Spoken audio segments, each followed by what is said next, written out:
How do you love your country and support and normalize somebody who was a convicted felon who really wants to destroy the country, in my opinion? I don't understand how you say you love your country at the same time as you normalize this conviction. Hot mess that they air in the mornings, called The View, had to issue not one, not two, not three, but 4 corrections legal. The drama surrounding The View has taken an unexpected turn, and it has viewers reeling.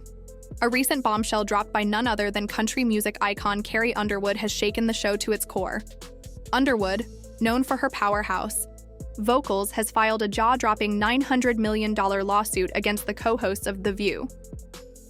This legal move has left fans in disbelief, and now the fate of the longest-running talk show in television history hangs in the balance. But how did it all come to this? Let's break down the shocking details. It all began when Carrie Underwood made an announcement that took everyone by surprise. She revealed that she would be performing at Donald Trump's second inauguration ceremony. Underwood released a statement saying, quote, "I am humbled to answer the call at a time when we must all come together in the spirit of unity and looking to the future." The news hit like a ton of bricks, especially since many of her fans were completely unaware of her political leanings. Was this a betrayal? The questions began to swirl, and the public reaction was swift and intense. But that was just the start. As the controversy heated up, the co-hosts of The View couldn't resist weighing in on Underwood's decision. Their comments were loaded with strong opinions, and it didn't take long for things to get heated. Whoopi Goldberg, Joy Behar, and Hostin all took turns expressing their disapproval of Underwood's performance. Country superstar Carrie Underwood has spent most of her career avoiding political talk, but she's set to perform at the upcoming inauguration. She said in a statement that she's doing it because the country must come together in the spirit of unity and look to the future. And lots of her fans aren't thrilled about it, but lots of her fans are. So let's put this in perspective here. They couldn't wrap their heads around why she would perform at a Trump event. It seemed like an unexpected move for the country singer, and they didn't hold back in questioning her motivations. Joy Behar went as far as to claim that Carrie was un-American for agreeing to sing at the inauguration. She also had some pointed questions for the country star, questioning how she could align herself with Trump's political agenda. And Carrie Underwood, if you have a problem, you register your complaint by not downloading her songs and not going to her shows. Right. But I also think from a business standpoint, it's not a bad decision for Carrie Underwood. 75 million people voted for Trump. Artists tend to skew left-leaning, so she's overnight going to become an icon of MAGA and the American right. She's probably going to make a lot of money off of it. So.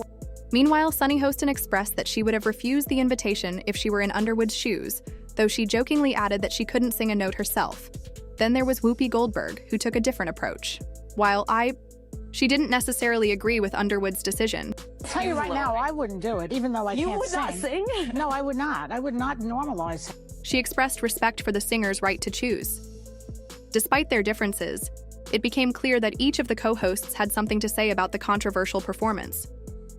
But what happened next would change everything. You love your country and support and normalize somebody who was a convicted felon who really wants to destroy the country, in my opinion. I don't understand how you say you love your country at the same time as you normalize this. On the day of the inauguration, Carrie Underwood was set to sing "America the Beautiful" after Trump's address. But just as she was about to start, a technical glitch threatened to derail the performance. Despite the setback, Underwood wasn't fazed. You know the words, help me out here. She improvised, singing the iconic song a cappella, with the audience encouraged to join in. It was a remarkable moment, and the live-streamed event saw millions of viewers tuning in to watch her power through the technical difficulties. The performance was received with applause, with many in the White House giving her a standing ovation. But not everyone was impressed. The View co-hosts in particular were less than complimentary. Their critical comments ignited a firestorm of debate across social media. You know the words, help me out here.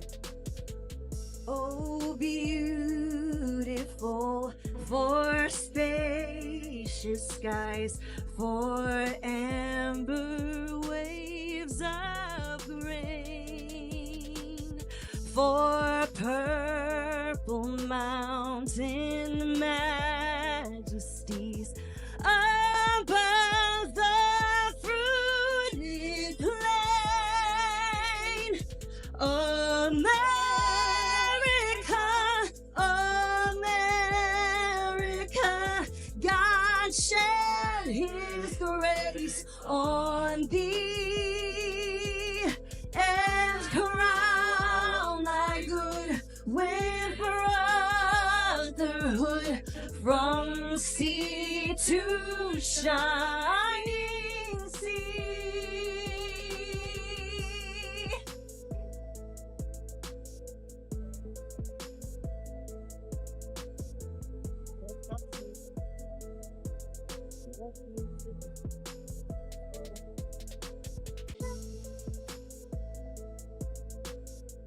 Fans were divided, with some supporting Underwood and others expressing outrage over her political alignment.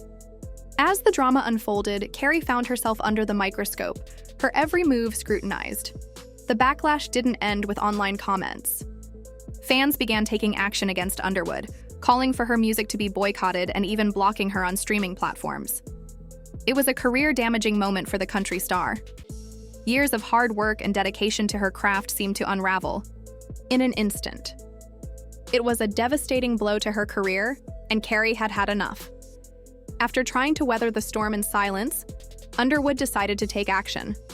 She filed a $900 million lawsuit against the producers and co-hosts of The View. But that wasn't all. Carrie and her supporters also called for the cancellation of the show, which had long been known for its controversial and cutthroat comments. The idea of canceling The View isn't as far-fetched as it seems. The show has faced its fair share of controversies throughout its long history. It's always amusing to see what pisses the left off, because then you get a really good visual of where their priorities lie. There are a lot of people on the left right now that are more outraged by Carrie Underwood performing at Trump's inauguration than they are over Democrat mismanagement literally burning down America's second largest city. And they want to make fun of us when we don't have A-list artists performing at our events, but then when we do, they're about ready to combust. Get a grip on reality. I understand maturity and tolerance is unknown territory for you, but there are a lot of famous people who don't think like you, and there are very few people who would pass up an inauguration gig because, well, it's a presidential inauguration. It's a historical event. Regardless, you don't get to cheer for your twerking rappers at Kamala's rallies and then criticize a Christian country artist for wanting to show love to her country and share her talent to welcome in the next president. Carrie Underwood has said herself that we should come together in the spirit of unity, which is a message you guys like to preach about constantly, but never want to put into play when it actually matters. Bunch of self-proclaimed champions of free speech and choice, but only. Since its debut in 1997, there have been countless allegations about the producers allegedly pushing the co-hosts to make inflammatory remarks to boost ratings.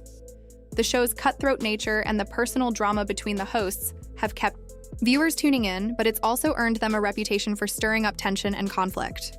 Whoopi Goldberg's support for Bill Cosby during the height of his sexual assault allegations was one of the most controversial moments in The View history. As the accusations against Cosby mounted, Whoopi famously defended him, stating that she needed to be careful before condemning him. Her reluctance to fully acknowledge the severity of the allegations caused a firestorm of criticism, with many viewers accusing her of turning a blind eye to the victims. The backlash was swift and intense, with people questioning her stance and even her credibility. It wasn't long before Whoopi found herself at the center of a media storm, forced to navigate the fallout from her remarks. Eventually, she apologized publicly, but the damage had already been done. For some viewers, her defense of Cosby was a sign of celebrity bias, where high-profile figures were seemingly allowed to sidestep the consequences of their actions. Joy Behar also found herself at the center of controversy due to her Halloween costume. A photo resurfaced from years earlier showing Behar dressed as an African woman with darkened skin. The image sparked outrage, with many viewers accusing her of cultural appropriation and insensitivity. The co-host's choice of costume, which she defended as a joke. Common Sense remembers that just 2.5 months ago, the Democratic Party was riding the vibe, promising all of us joy and unity. And all they delivered was Joy Behar. Despite these claims, Carrie Underwood remained tight-lipped about the whole situation. Well, she did, until things took an unexpected turn. If you haven't heard yet, Miss Carrie Underwood, yeah, she signed up to sing at the potential inauguration.